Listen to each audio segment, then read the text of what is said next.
Hello, I'm Maria Hall Brown, and this is LA Currents. Inspired by the Summer Olympics of 1984 here in Los Angeles, the LA Marathon has been a remarkable part of LA for over 40 years. Today I'm delighted to be joined by the Chief Operating Officer of the LA Marathon, Murphy Reinschreiber. So nice to have you here. It's great to be here and looking forward to the conversation. Me too. I was not aware, but now I am, of course, that the LA Marathon is actually handled by the McCourt Foundation, and the McCourt Foundation does a lot of things. What is the actual beginning of the McCourt Foundation, and where do they reach out, and what do they do? Right.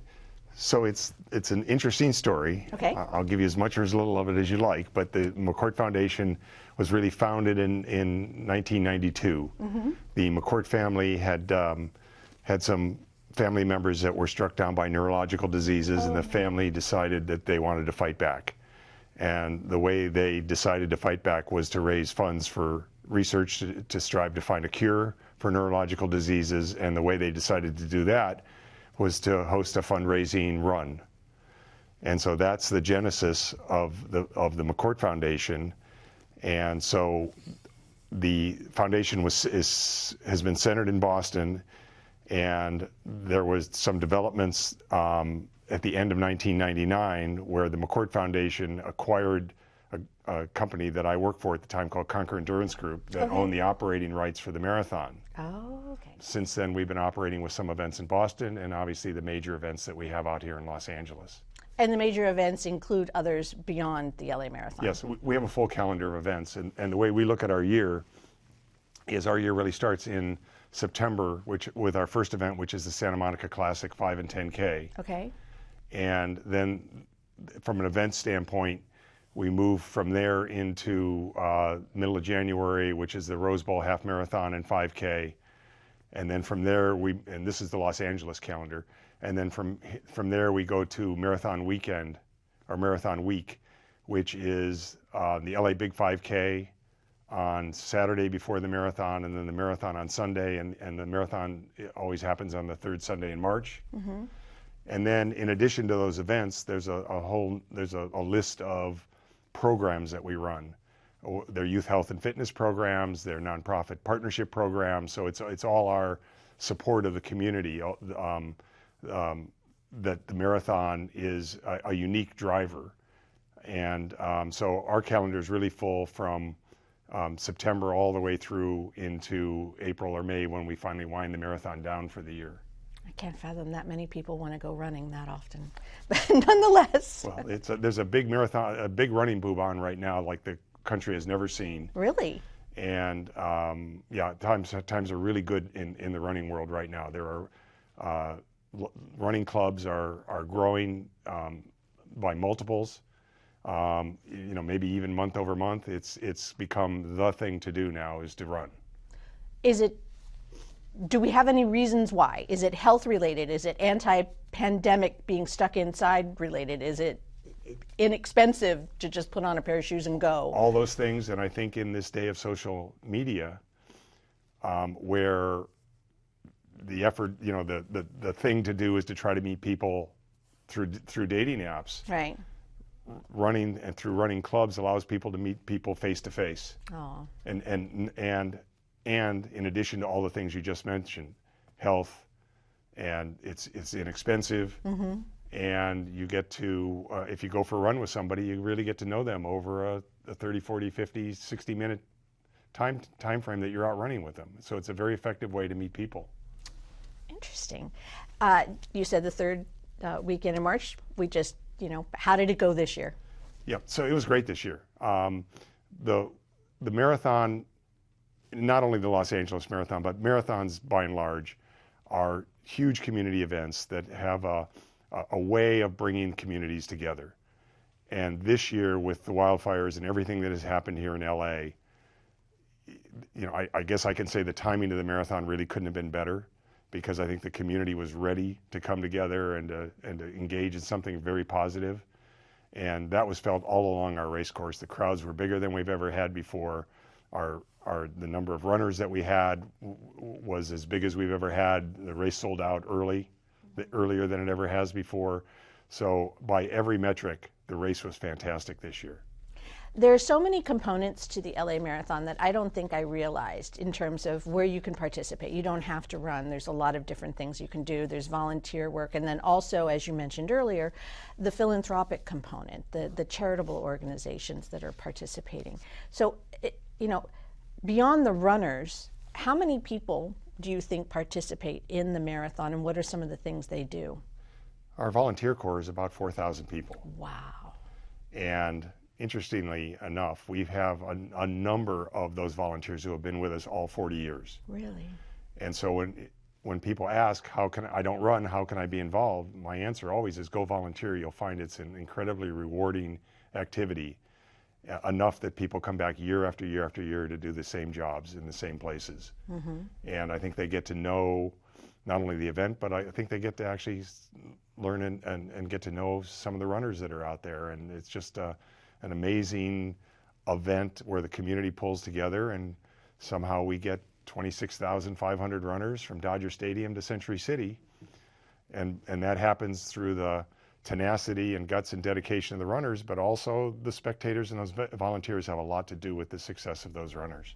Speaking of that, that trajectory, how is the route determined? Over the years, the route's had a number of evolutions. Yes. In its early year, it was a downtown course. Right.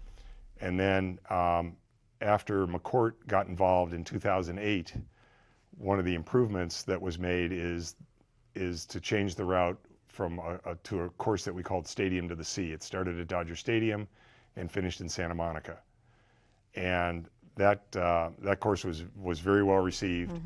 And the next course change that we made was 2021, where due to different issues in Santa Monica and pandemic sort of related things, the course was changed from Stadium to the Stars, where it now finishes at Avenue of the Stars and Santa Monica Boulevard in Century City. So, but it is a tour of LA like no other. There's no stoplights, nothing slowing you down. You go straight from Dodger Stadium out to Century City. It actually goes all the way to Brentwood, turns around, and comes back to Century City. I was going to say that loop is not. Yeah. Is that warmly received? Yes. Okay. I mean, look, change is hard. Yeah. And anytime we make a change, there are a certain number of vocal people that are unhappy with it. But consistency also is welcome. And we've been consistent on this course since 2021. We think it has a lot of things that we weren't able to offer in Santa Monica. Our crowd support at the finish line is incredible, way beyond anything the race has ever received in the past. And that's all part of the experience. When you get to the finish line, you want a live, vibrant, exciting finish line because you've accomplished something really great. Oh, yeah. And it should be acknowledged. And that's something where Century City really stands out for us. Next year has some unique components to it, and the fact that it is simultaneously the same time period as the Oscars. How are we doing as if I have anything to do with it? How are you doing in terms of managing that? Well, we're new to this conversation, actually. Okay. And I don't think I want to say a lot about that conflict right now. There's obviously some considerations that need to be worked out. But you have a year. And well, yes, and the city is going to have to be instrumental in figuring this out in terms of how this is going to work. Well, you're not alone in this because there are a lot of major events that are taking place and if you think geographically, there have been several warnings, if you're driving during LA, if there's an event happening in Live Nation, there's an event happening at, SoFi, all these different things. I think we're doing so much that whole concept of coordination between these different events is probably a good conversation to have before we start getting into the World Cup and the Olympics and all those things. Right. And LA is probably among all cities experienced in dealing with multiple events at the same time. Yes, exactly. So what's the average run time for the 26.2? The height of our bell curve is a little after, around 5 hours or a little after, depending on the year and the weather. Okay. So our fastest runner this year was 2:07, 2 hours 7 minutes. And we have runners coming in as late as 7 hours or longer. Wow. And it is a precursor to if you wanted to do the Boston. You can qualify for the Boston Marathon at the Los Angeles Marathon, yes. Wow. Since you've been a part of this, you've seen a lot of races, a lot of places. What are some of your fondest memories from races at large, but then in particular here in LA? What are some of the things that you've just been, or even memorable moments? I mean, where, That's a flock of crows landed in the middle of the road and wouldn't leave, that kind of thing. Well, obviously, 2020, the COVID year, was a very interesting year for us because we were the last event really that happened before the shutdown. Oh, yeah. And so all of that, dealing with all of that was something that I hope we never have to deal with again. My personal favorite moment at every one of our races is when we get the last finisher across the finish line safely and shut the race down successfully. As an organizer, that's always the highlight. On each race day, there are so many stories. We've had great races at the front among our pros. 2021 was a fantastic race where we run this gender challenge event where the pro women get a head start on the men, and the first finisher, male or female, across the finish line wins a bonus. And we had the male and female finisher within 8 seconds of each other at the finish line. It was a super exciting race, and it really validated that concept for us. But at the same time that's going on, out on the race course, there's thousands of stories of people that are out there overcoming incredible odds to not only have trained for, but to finish that race. Wow. And that's really where the stories are. And it's impossible for anybody to know all those stories. We obviously hear of a lot of them. We hear from a lot of our runners and walkers, and the hurdles that people overcome to do a marathon is, you could write volumes and volumes and volumes of stories about our athletes that are out there. And it's not just the Los Angeles Marathon, but marathoning in general. I mean, keep in mind that only 1% of the population ever runs a marathon. Really? So it is a significant accomplishment. Well, now with what you said about the increase in interest in running clubs, et cetera, I think that number is probably going to rise, which is a cool thing. But have you ever thought about actually collecting these stories of people that have participated in the marathon? Well, we do. Oh, I mean, okay. but there are so few that we can actually collect. But every year we go out looking for different stories, and but probably the best stories, there's no way for us to know that they happened. Yeah. Because there are people that just very quietly go about their business. There's something in their life that they need to validate or overcome or prove to themselves. Right. And they look at a marathon and say, if I can do that, then I've overcome. And they're very quietly out there doing their thing.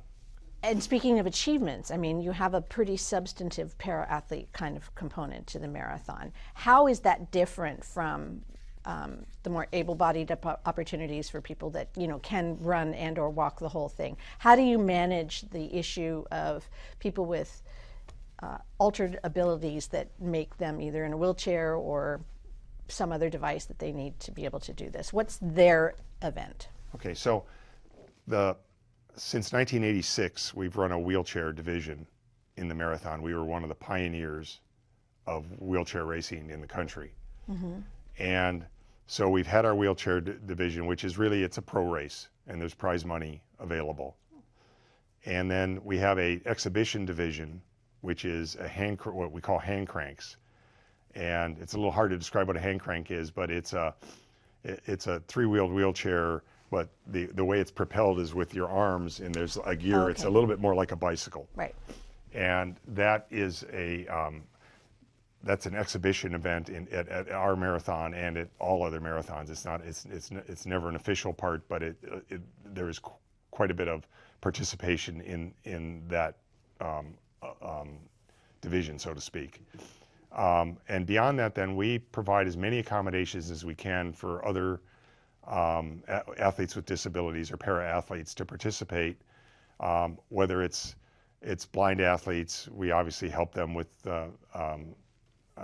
escorts out on the course, and so the be all end all, I guess, is we accommodate as many people as we can. But you have to be human propelled, self propelled, Okay. and we don't allow any wheels on the course. Okay. Beyond the wheelchairs and the hand cranks, we just, for safety reasons, we cannot allow wheels. So you have to be able to find a way to get yourself through the race course, but we try to accommodate as much as often as we can. How many changes have you seen in the whole world of marathons? Because you've been doing this, how long did you tell me? Well, I've been involved with marathon and either as a participant or as an organizer since the 70s. Okay, so you've seen some things. Yes. How has it improved? How has it changed? How has it altered? What is it? How has the actual functioning of a marathon been adapted to times, places, and people? A marathon really hasn't changed in some respects. Okay, it's still 26.2 miles. It's still 26.2 miles, and that is the be all end all of a marathon, 26.2 miles. So in that respect, it doesn't change. Obviously the participation in the marathons have grown significantly. There are now races with New York or Tokyo, over 50,000 runners in a race, and that is an amazing organizational event to be able to safely move that many runners from start line to finish line. And almost all the major marathons are point to point, which means they start one place and finish another, which is another level of complexity to the event. So the sports had to adapt to that, and technology has helped us. We have chip timing now, so that every runner carries a timing chip that when they cross mats, their time is recorded. And they're not sneaking down an alley somewhere. And they're not sneaking down an alley somewhere. And if it takes us about 30-some minutes to get all our starters across the start line.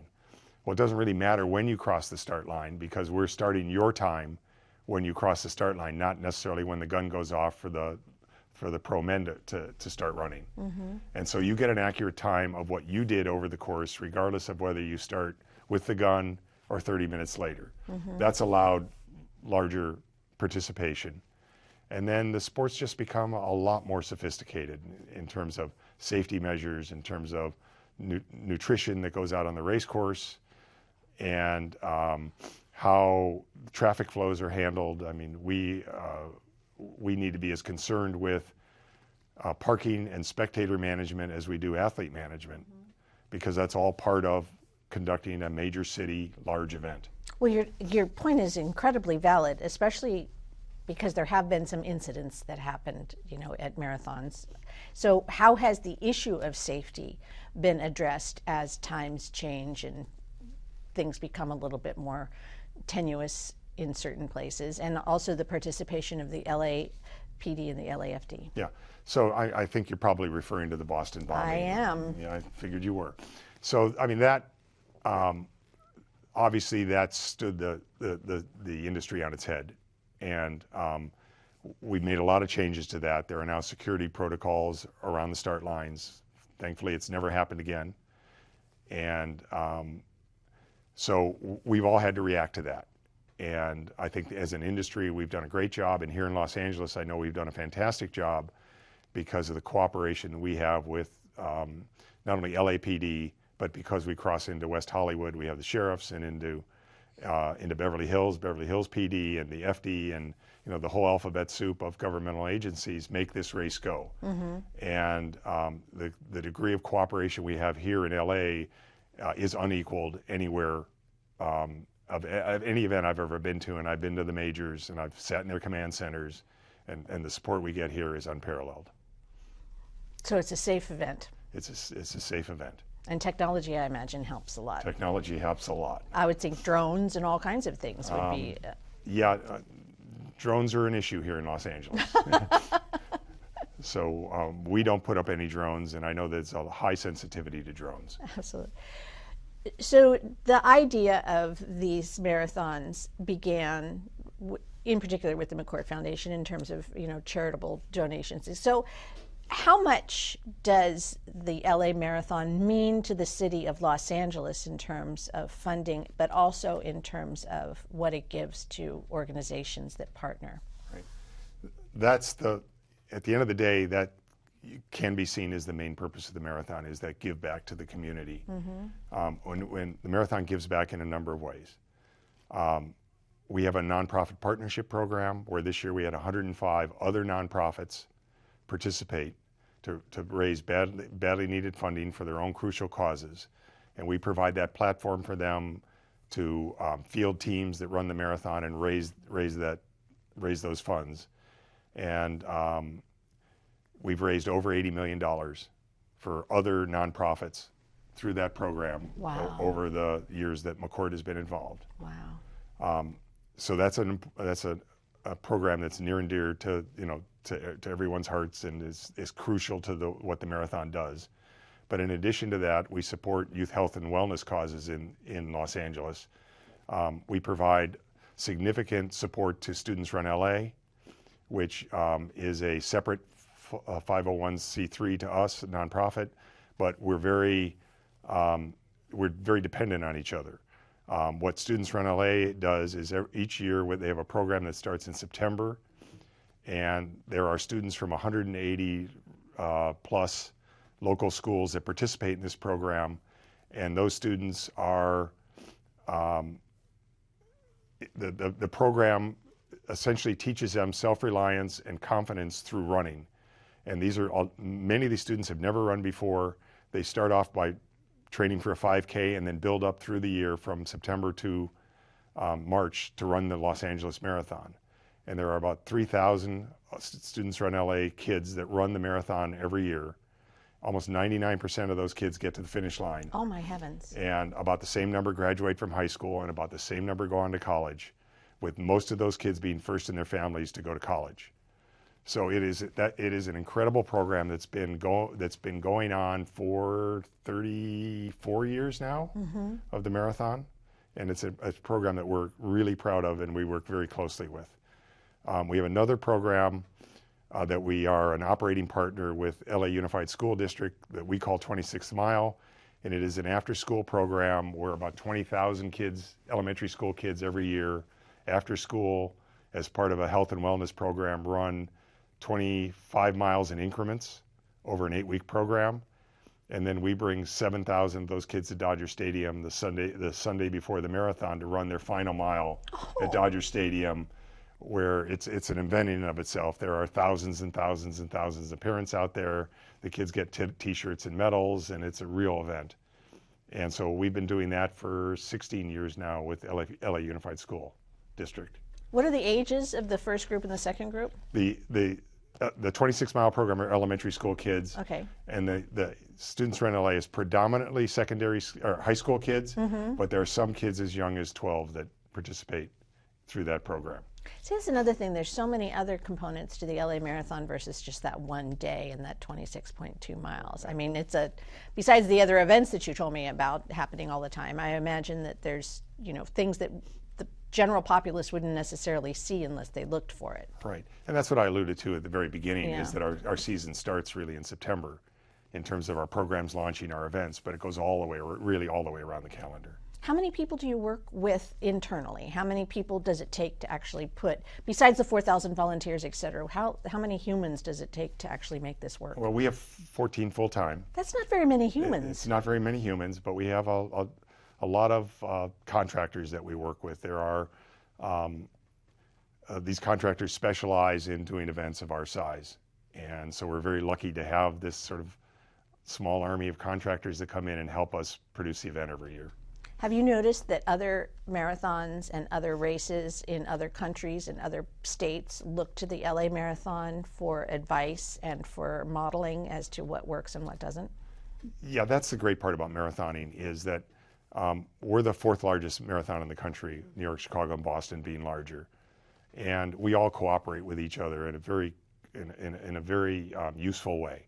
When one of us has a problem, we all try to understand it and figure it out, because we all believe that a rising tide lifts all boats, and that as an industry, we we need to continue to develop and improve. So do you notice that also, because you were saying that, do you have the same participants? I mean, do you share elite athletes with these other marathons? Do you like, oh, there's George running again? No, not really. No. Elite marathoners run 2 marathons a year, Okay. a spring marathon and a fall marathon. Okay. So it's very competitive for runners. And so if you want to run Boston or Tokyo, you're not running Los Angeles. Okay. It's just too close. And so we do not see the same runners over and over again. And quite frankly, our focus here in Los Angeles is more on community and more on give back and more on fundraising than it is on really cutting edge world class running. Okay. We have world class fields here, but a number of the other races are really concerned with world records and things like that aren't as important to us here. If someone wanted to participate in the LA Marathon, first of all, I imagine sign up early, but nonetheless, if you've not run a marathon, what do you suggest someone do in order to prepare? First, make the commitment. Yes. That's the first step, and then find support. Oh. And there's support in lots of places. I mean, we provide support. We have a program called the LA Roadrunners, which trains people of all calibers, runners and walkers, to complete the Los Angeles Marathon. Okay. And there are all these running clubs that I mentioned before, all over the city, that are focused on various groups of people, whether it could be, moms that recently gave birth that are running, to different community groups. There's a running group for everybody nowadays. And go find a group that you're comfortable with. It could be just down the street from where you live, or you may have to get in your car and go. But once you fall into that running community, you'll find the support that you need to get yourself across the finish line. I don't know if you know the answer to this question. Do you know who your oldest runner has been? How old they have been? They're old. I actually don't know the answer this year, but we have runners in their 80s. Wow. That finished the marathon. Wow. Well, I don't think you'll see me on the course. However, I am very, very just engaged and interested in all of the ancillary things. So that whole volunteer thing seems really, really cool, because that would be something that would fit my temperament. I'm happy to cheer others on. Well, I have a job for you. Well, if people want to get more information about what they, how they should train, or where they can go, or the resources that you mentioned, or even any of these organizations that partner with you, or any of the other events other than the big event in March, what's the best way for people to find out? There's 2 ways to find us: is lamarathon.com or McCourtFoundation.org. Okay. Well, congratulations on absolutely everything. Best of luck in all the next planning and putting it all together for next year, and I'm sure for many, many more years to come. Goes year round. Does indeed. Thanks a lot, Murphy. Thank you. And that's a wrap on this LA Currents.